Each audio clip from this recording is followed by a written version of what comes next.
안녕하세요. 더 나은 삶입니다. 얼마 전 한 정치인이 모두가 용이 될 필요는 없고 가재, 개구리, 붕어로도 행복하게 살 수 있는 세상을 만들겠다고 했다가 엄청난 비판을 받은 적이 있습니다. 하지만 학교에서 모든 인간이 평등하다고 가르쳐도 법과 제도에서 신분제, 노예제를 표방하지 않더라도 여전히 사회는 계층으로 구분되고 있으며 이것을 모르는 사람이 없습니다.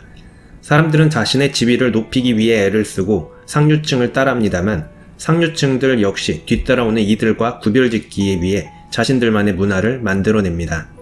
누구는 톰 브라운을 입어도 문신돼지 허벌 국밥 육수충이라 불리고 누구는 시골에서 청바지를 입어도 핏이 이쁘다고 화제를 불러일으키죠.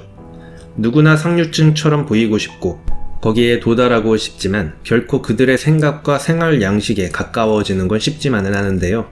책 아비투스에서는 책 제목 그대로 아비투스에 대한 이야기를 다룹니다. 아비투스란 세상을 사는 방식과 태도를 말합니다. 상류층, 중산층, 하류층의 전형적인 생활 방식과 인생관을 연구한 프랑스 사회철학자 피에르 부르디웨가 창안한 개념으로 계층에 따라 아비투스가 다르고 자신의 아비투스에 따라 삶이 결정된다고 말합니다. 아비투스는 사회적 지위의 결과이자 표현이고 아비투스는 우리의 사회적 서열을 저절로 드러냅니다. 아비투스는 태어나 자라는 동안 했던 경험으로 만들어집니다.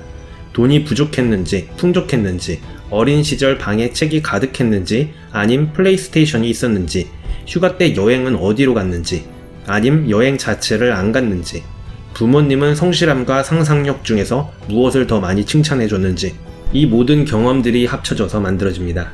즉 우리가 내리는 모든 결정은 우리가 어떤 사회적 관계 안에서 성장했는지와 관련이 높다는 것이죠. 이렇게 만들어진 아비투스는 사회적 지위의 결과이자 표현이며 사회적 서열을 저절로 드러냅니다. 지금 내가 있는 곳에 어울리는 사람들이 나의 아비투스와 가장 걸맞습니다. 하지만 지위와 구별짓기 게임에서는 상류층 아비투스가 모든 것의 기준입니다. 그리고 상위 10%, 나아가 상위 3%의 고급 아비투스를 가진 사람만이 위로 도약합니다. 상류층이 되고자 한다면 그들의 사고와 생활 방식을 갖춰야 합니다. 듣기 매우 불편한 이야기지만 그것이 현실이죠. 아비투스는 7가지 자본 유형으로 완성됩니다. 돈만 많다고 인정해주지 않습니다. 진정한 인류를 완성시키는 7가지 자본에 대해 하나씩 알아보겠습니다.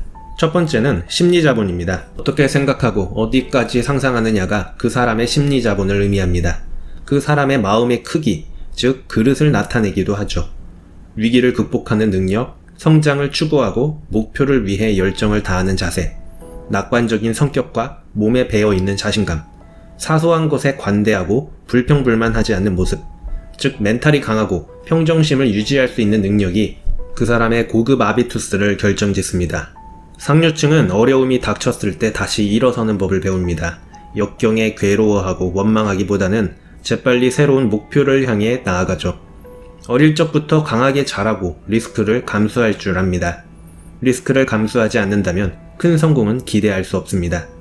안정적인 상황만을 중시하고 성실함만을 강조하는 중산층과는 대비됩니다. 두 번째는 문화자본입니다. 인생에서 무엇을 즐기느냐가 그 사람의 문화자본을 의미합니다. 자신의 취향을 알고 다양한 문화를 즐길 줄 아는 게 고급 아비투스입니다.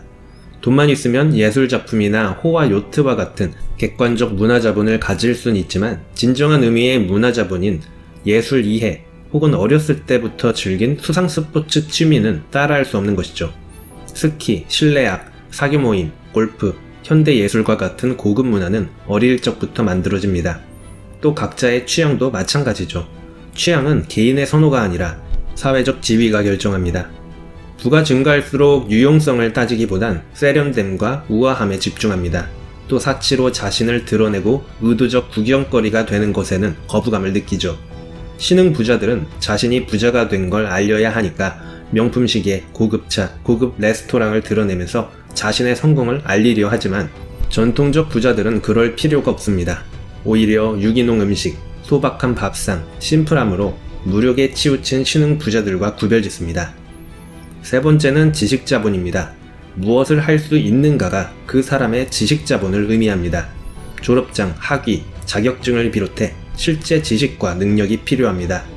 명문대일수록 석사, 박사일수록 소득 격차가 커지고 기회가 많다는 건 사실입니다.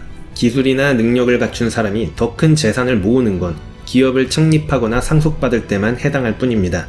그러니 학벌은 생각보다 중요합니다.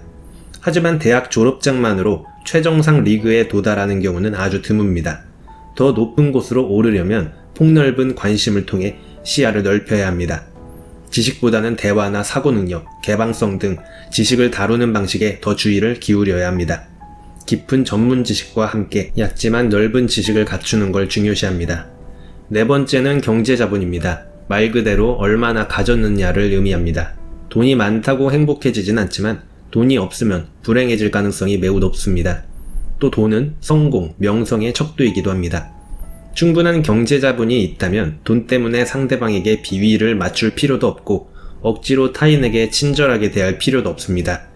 돈은 곧 자유를 의미합니다. 높은 경제 자본은 삶을 쉽게 만듭니다. 재정 자본이 넉넉하면 더 과감해질 수 있습니다. 대출 없이 마련한 집이 있다면 수익률 높은 위험 상품에 과감하게 투자할 수 있습니다. 또 경제 자본은 다른 자본 유형을 확대하는 데 유리합니다. 넉넉한 통장 잔고는 심리 자본을 강화시키며 교육에 소비된 돈은 지식 자본을 늘립니다. 독서, 전시회, 여행은 문화 자본을 늘립니다. 다섯 번째는 신체 자본입니다. 어떻게 입고, 걷고, 서 있는가를 의미합니다. 몸은 단순히 껍데기가 아닙니다. 본 외모는 타인에게 호감을 사며 건강함을 나타냅니다. 건강관리에는 꾸준한 개인적 노력이 필요하고 적당한 자본이 투여됩니다.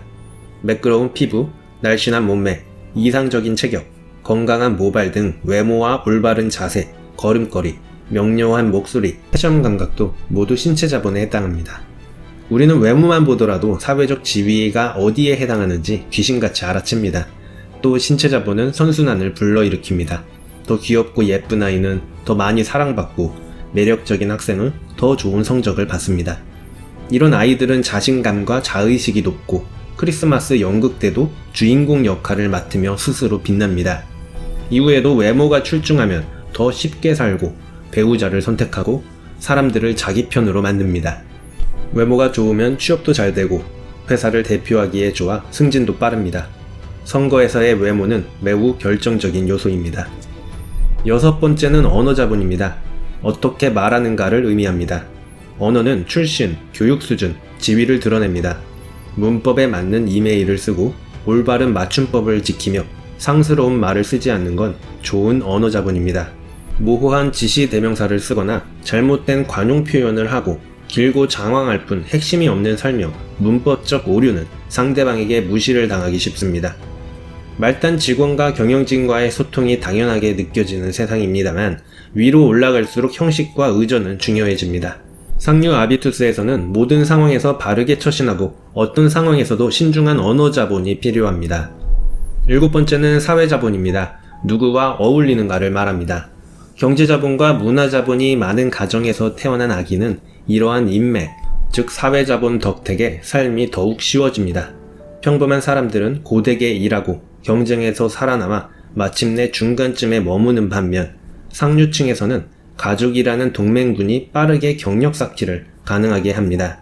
분명 태어나면서부터 정해지는 가정을 통해 사회자본이 크게 좌우되지만 가족 외의 주변 사람들도 아비투스에 지대한 영향을 끼칩니다.